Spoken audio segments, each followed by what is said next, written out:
Button दबाओ, ऐसे button दबाओ कि उनको सजा पक्की हो जाए।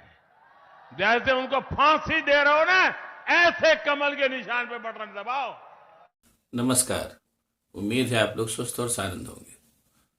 जैसा आप सब लोग जानते हैं और कहा भी जा चुका है कि ये 5 राज्यों के जो चुनाव हो रहे हैं बहुत ही महत्वपूर्ण है, खासतौर से 2024 के आम चुनावों के मद्देनजर। मज़ेदार बात यह है कि ये जो 5 राज्यों के चुनाव हो रहे हैं ये अब दिनों दिन मनोरंजक होते जा रहे हैं। कांग्रेस और राहुल गांधी और प्रियंका गांधी जहां फुल फॉर्म में दिख रहे हैं और अपनी मोदी जी की मिमिक्री उड़ाने से भी नहीं बाज आ रहे हैं, वहीं पर मोदी जी और भाजपा के तमाम नेताओं में झल्लाहट और घबराहट दिखाई दे रही है। वजह साफ जाहिर है, आप भी जानते हैं, हम भी जानते हैं और वो लोग भी जानते हैं। उसी की एक वानगी आपको बता रहा हूँ, हालांकि आप लोगों ने हो सकता है देखी भी हो। आजकल तो संचार मीडिया का ज़माना है, सब चीज़ें लगातार चलती रहती हैं। राजस्थान में अभी चुनाव प्रचार के लिए राहुल गांधी भी गए और स्मृति ईरानी भी गई। स्मृति ईरानी तो वहाँ पर कस्में तक खाने लगी, अभी उसके बाद बताएंगे। वहाँ उन्होंने मोदी जी की मिमिक्री की और कहा कि जब कोरोना फैला था और आप लोग देख रहे थे पूरे राजस्थान में भी कोरोना फैला हुआ था, तो मोदी जी जो थे वो कह रहे थे कि ताली बजाओ थाली बजाओ, कोरोना भाग जाएगा, मोबाइल की लाइट ऑन कर दो, इससे सबसे कोरोना भाग जाएगा। राहुल गांधी ने कहा इसका क्या मतलब है? इस तरीके की बचकानी बातें करने का कोई मतलब है जो मोदी जी कर रहे थे? और जबकि उसके विपरीत आपने देखा कि कांग्रेस आपके लिए क्या कर रही थी। कांग्रेस के लोगों ने घरों घरों फूड पैकेट पहुंचाए, दवाएं पहुंचाई, ये सब सारी बातें पहुंचाएं और इफेक्ट भी है। यूथ कांग्रेस ने उसमें काफ़ी काम किया जितने उसके संसाधन थे। ये बात उन्होंने कही और उसके बाद उन्होंने और भी मजा लिया। उन्होंने कहा कि देखिए, मैं आपसे बता रहा हूँ कि भारतीय जनता पार्टी पे बिल्कुल एकदम भरोसा करने लायक नहीं है, क्योंकि ये जो भी कहते हैं उसको करते नहीं है। ये बात आपको साफ मतलब मालूम होनी चाहिए। मतलब उनके कहने का अर्थ यही था। उन्होंने कहा कि जो वो कहते हैं वो जो जो करते हैं उसकी एक वानगी मैं आपको और दे रहा हूँ। राहुल गांधी ने कहा, उन्होंने कहा कि किसान बीमा योजना है, उसमें उन्होंने उसका जो पैसा है आप जो जीएसटी चुकाते हैं, कॉमन मैन से उन्होंने जनता से कहा कि आप जो जीएसटी चुकाते हैं, जिसको कि आम आम नागरिक उस जीएसटी को चुकाता है, जिसमें सारी जातियों के आम लोग हैं और सवर्णों के भी मतलब दलित वर्ग के लोग हैं, वो सारे के सारे लोग जीएसटी से जो पैसा चुकाते हैं, जो एक्सचेकर में जाता है, गवर्नमेंट एक्सचेकर में, उसमें से 35,000 करोड़ रुपए मोदी जी ने किसान बीमा योजना के नाम पर निकाले। और निकालने के बाद उन्होंने उसको क्या नाम है 16 कंपनियों को दे दिया और जिन्होंने किसानों को एक भी पैसा नहीं दिया, वो सारा का सारा पैसा वो 16 कंपनियां डका गई। उनका ओला पड़ता है, बारिश होती है, सूखा पड़ जाता है, इन्हीं सब दिनों के लिए किसान बीमा योजना चालू की गई थी। उसमें भी मोदी जी ने अड़ंगी मार दी और वो सारे किसानों को कहीं कुछ नहीं मिला। ये बात उन्होंने बताई।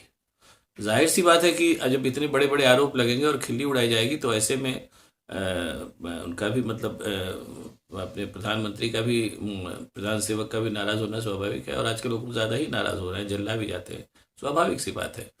जिनके बारे में बताया गया कि वो सर्वगुण संपन्न है और उनके अंदर कोई अवगुण नहीं है, अब 9 साल के बाद जब एक एक करके उनकी कमियां गिनाई जाने लगी हैं।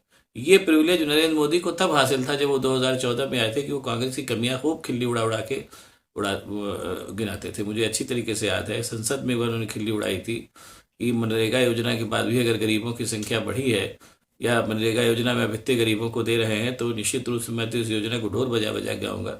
नरेंद्र मोदी साहब ने खूब लोकसभा के अंदर आंखें मटका मटका के ये बात कही थी।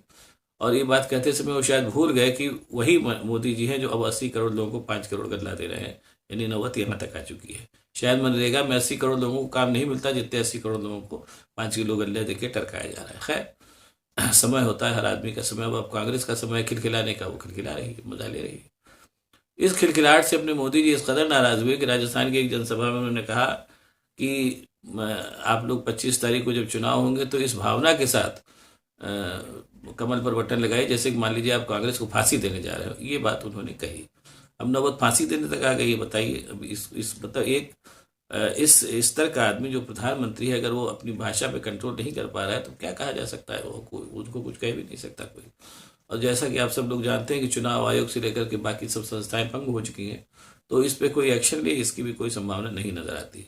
ये तो हुई एक आक्रामक शैली की बात जो अपने नरेंद्र मोदी साहब ने दिखाई। हालांकि इसको आक्रामक शैली नहीं कहेंगे, इसको मतलब एक तरीके से झल्लाई हुई और फूहड़ शैली कहेंगे। बहरहाल जो भी है तो है ही। और उसके बरक्स चूंकि स्मृति ईरानी अपने मोदी जी की तुलना में थोड़ी छोटी नेता है, तो इसलिए उनके अंदर भी शायद उतना अहंकार नहीं है, वो चीज़ों को अपने हिसाब से पलट देती है। राजस्थान की एक जनसभा में उन्होंने गिनाया, कई चीज़ें गिनाई कि हमको आप वोट दीजिए तो हम ये करेंगे वो करेंगे। और उसी चुनाव सभा में एक बड़ा हास्यास्पद क्या नाम है बात भी कहेंगे, उन्होंने कहा कि मैं कसम खाती हूँ कि अगर राजस्थान में आप भारतीय जनता पार्टी को दोबारा ले आवेंगे तो हम जो है आपको सिलेंडर 450 रुपये में उपलब्ध करावेंगे। ये वादा करते समय शायद स्मृति ईरानी जी भूल गई कि 400 रुपये से कम सिलेंडर था तो वो सिलेंडर लेकर धरने बैठ जाती थी सिलेंडर कीन बन के, और वो 450 की बात कर रही। अब इसमें भी देखिए आप, मज़ा देखिए कि कांग्रेस जो है राजस्थान में ऑलरेडी 500 रुपये में सिलेंडर दे रही है, इसलिए वो बड़ी बुद्धि कि कितने कम से कम में हम काम चला लें। तो उन्होंने कहा कि हम आपको 450 रुपये में देंगे, 50 रुपये की छूट हम आपको देंगे, आप हमको वोट दे दीजिए। और उन्होंने कहा कि हम कसम खाते हैं, मतलब कसम खाने तक की नौबत आ गई। ये कुल मिलाकर के चुनाव जो है प्रचार इस समय इस स्तर तक पहुंच गया है। कुल मिला के अगर देखा जाए तो चुनाव प्रचार इसमें मनोरंजक भी है और कहीं ना कहीं हास्यास्पद भी हो गया, हास्यास्पद भी हो रहा है। जैसा स्मृति ईरानी जी ने कसम खाई, कसम खाने तक की नौबत आ गई है। अब अंदाज़ा लगा लीजिए कि चुनाव प्रचार किस हद तक जा रहा है।